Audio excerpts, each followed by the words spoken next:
REALME C1, let me show you how to use quiet time, so do not disturb mode on the following device. So if you would like to quickly enable quiet time, let's use upper bar twice, and here you should find and select quiet time icon. Let's tap it.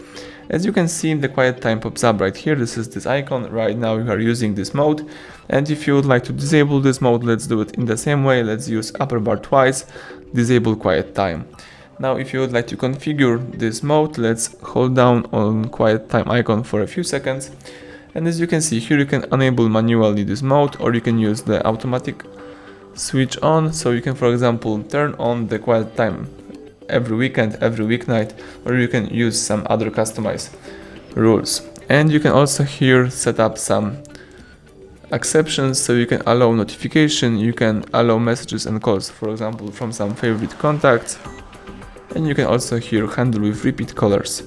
So that's it, everything went well, thank you for watching, please subscribe our channel, leave thumbs up under the video.